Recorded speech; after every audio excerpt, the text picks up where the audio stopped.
दोस्तों mutual fund बहुत तरह का होता है, लेकिन एसआईपी करने के लिए म्यूचुअल फंड कौन सा बेस्ट हो सकता है? यानी कि अगर आप एसआईपी करना शुरू करते हैं तो आपके लिए कौन सा ज्यादा बेहतर हो सकता है जो अच्छा खासा आपको रिटर्न दे, ना कि आपको बाद में पछतावा हो, यानी कि बाद में आपको अफसोस न करना पड़े कि कैसा म्यूचुअल फंड में अपना पैसा को इन्वेस्ट कर दिए जिसके कारण से मेरा पैसा लॉस हो गया। तो इसीलिए इस वीडियो में आपको समझ में आएगा कि आपको किस फंड में आपको पैसा इन्वेस्ट करना चाहिए और किस फंड में इन्वेस्ट नहीं करना चाहिए, किस फंड में इन्वेस्ट करने से आपका नुकसान हो सकता है और कैसे कैसे फंड में आपको इन्वेस्ट करना चाहिए। आज हम कैटेगरी का बात करने वाले हैं कि आपको लार्ज कैप, मिड कैप या स्मॉल कैप या फिर इंफ्रास्ट्रक्चर जैसे पीएसयू वगैरह फंड या कौन से फंड में आपको पैसा इन्वेस्ट करने से ज्यादा अच्छा खासा रिटर्न मिल सकता है और साथ ही साथ आपका जो मकसद है यानी कि एसआईपी करने का जो मेन गोल है वो भी चीज आप अपना एसआईपी को करके आप उस गोल को भी अचीव कर पाएं और साथ ही साथ आपका एसआईपी भी चले और बाद में आपको अफसोस भी ना करना पड़े कि हमको ऐसे फंड में नहीं करना चाहिए था, ऐसे फंड में करना चाहिए था, जिसके कारण से आपका टारगेट ओरिएंटेड जो एसआईपी रहेगा उसको नुकसान ना हो। तो इसमें हम लोग सभी एज ग्रुप के अनुसार से देखने वाले हैं कि 20 साल, 25 साल, 30 साल या 35, 40 साल, 50 साल वालों के लिए भी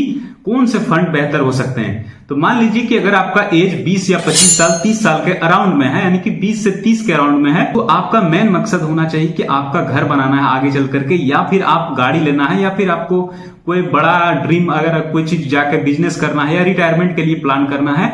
तो अगर लॉन्ग टाइम के लिए अगर आप सोच करके इन्वेस्टमेंट करना चाहते हैं, एसआईपी करना चाहते हैं, तो आप स्मॉल कैप को सिलेक्ट कर सकते हैं। लेकिन मान लीजिए कि आपका एज 30-40 साल के अराउंड में है, 30 से 40 साल के बीच में है और आपको 10 साल के बाद ही आपको मान लीजिए बच्चा के शादी करना हो, एजुकेशन के लिए करना है, या फिर अब आप 10 साल के बाद ही आपको घर वगैरह बनाना है, तो आपको मिड कैप कैटेगरी में इन्वेस्टमेंट करना चाहिए। मिड कैप इसलिए क्योंकि मिड कैप में उतना ज्यादा रिस्क नहीं होता है जितना कि स्मॉल कैप में होता है। स्मॉल कैप में सारा लोग एसआईपी करना शुरू कर दिए हैं, लेकिन एसआईपी करने से आपका रिटर्न ज्यादा नहीं बनेगा क्योंकि स्मॉल कैप एक तरह से पूरा लॉन्ग टाइम के लिए होता है। शॉर्ट टाइम के लिए एकदम भी स्मॉल कैप में नहीं जाना है। शॉर्ट टाइम के लिए आपको लार्ज कैप या फिर इंडेक्स फंड, वैसे फंड में आपको इन्वेस्ट करना चाहिए। और लॉन्ग टाइम अगर आपको इन्वेस्टमेंट करना है तो फिर आप इंफ्रास्ट्रक्चर फंड जैसे कि पीएसयू फंड वगैरह है, या फिर आप स्मॉल कैप कैटेगरी का फंड, वैसे फंड में अगर आप लॉन्ग टाइम तक के लिए करते हैं तो आपका जो है कि रिटर्न भी अच्छा बनेगा। एसआईपी के अनुसार से आपको कभी अफसोस भी ना करना पड़े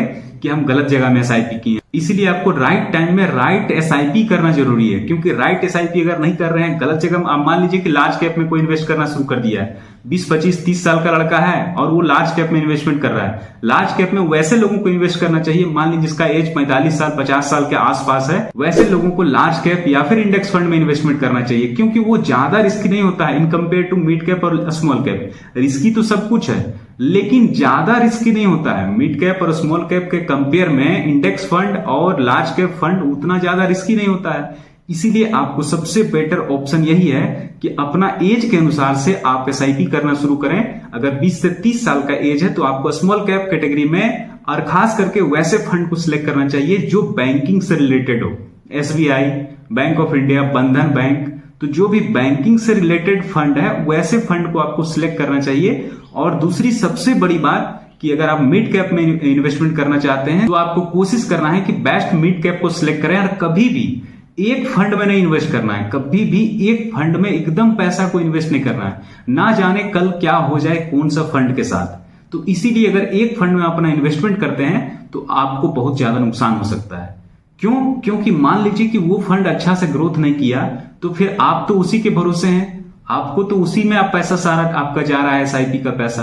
अब वो फंड अच्छा से काम नहीं कर रही है, वो फंड अच्छा से ग्रोथ नहीं की, तो आपको तो बहुत ज्यादा नुकसान हो जाएगा, क्योंकि आपका बार बार तो आपको टाइम मिलेगा नहीं एसआईपी करने के लिए।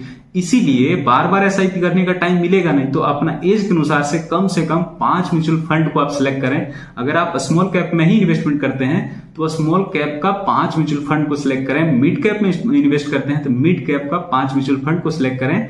उसी प्रकार से अगर आपका एज 50 के अराउंड में है तो इंडेक्स फंड में भी इन्वेस्ट करते हैं तो इंडेक्स के लिए कोई दिक्कत नहीं है, 1-2 फंड भी रहेगा तो इंडेक्स को टेंशन नहीं है इंडेक्स वालों के लिए, क्योंकि उसका फिक्स रहता है, उसमें कोई दिक्कत वाली बात नहीं है। तो इंडेक्स में आप चाहें तो 1 से 2 फंड ही सिलेक्ट कीजिएगा तो भी चलेगा, लेकिन लार्ज कैप और मिड कैप और स्मॉल कैप में आपको कम से कम 4 से 5 म्यूचुअल फंड को सिलेक्ट करना है। खास करके बैंकिंग सेक्टर का म्यूचुअल फंड को अगर आप सिलेक्ट करते हैं तभी आपका पैसा जाके अच्छा खासा रिटर्न देगा, क्योंकि बैंकिंग सेक्टर में बहुत ज्यादा इन्वेस्टमेंट होता है, क्योंकि बैंक डायरेक्ट कस्टमर को मतलब बैंक के पास तो कस्टमर टोटल बना हुआ रहता है, तो बैंक के पास जब बना हुआ रहता है कस्टमर, तो उसमें उसका और भी ज्यादा इन्वेस्टमेंट होता है और बैंक वाला को प्रेशर भी रहता है कि अच्छा खासा हमको रिटर्न भी देना है, क्योंकि बहुत सारे बैंकिंग में आप देखते होंगे एसबीआई का ही तो बहुत ज्यादा उसमें पैसा लोगों ने इन्वेस्ट किया है। उसी प्रकार से आप बैंक ऑफ इंडिया का भी देखिए स्मॉल कैप में, तो उसमें भी बहुत ज्यादा अच्छा खासा रिटर्न दे रहा है। बंधन का स्मॉल कैप में तो बहुत अभी टॉप परफॉर्मेंस पे चल रहा है बंधन का स्मॉल कैप फंड। तो उस प्रकार से अगर आप अपना इन्वेस्टमेंट को डिसाइड करके गोल ओरिएंटेड करते हैं तभी जाकर के आपका पैसा अच्छा खासा बनेगा।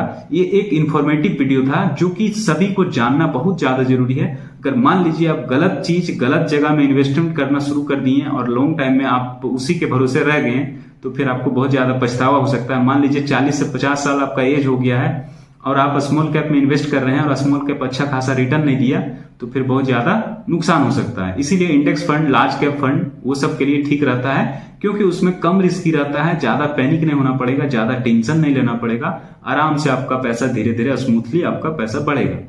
और आप स्मॉल कैप मिड कैप में हैं तो आपको उसी प्रकार से आपका इन्वेस्टमेंट भी करना चाहिए ताकि आपका एम भी पूरा हो जाए और साथ ही साथ आपका पैसा का वैल्यू भी बन जाए। तो उस प्रकार से अपना इन्वेस्टमेंट शुरू करें। तो आज के लिए इतना ही। अगर आपको ये वीडियो अच्छा लगा होगा प्लीज वीडियो को लाइक और चैनल को सब्सक्राइब करके बेल आइकन जरूर ऑन कीजिएगा और वीडियो को दूसरे लोगों को भी पास जरूर शेयर कीजिएगा। वीडियो को लास्ट तक देखने के लिए थैंक्स।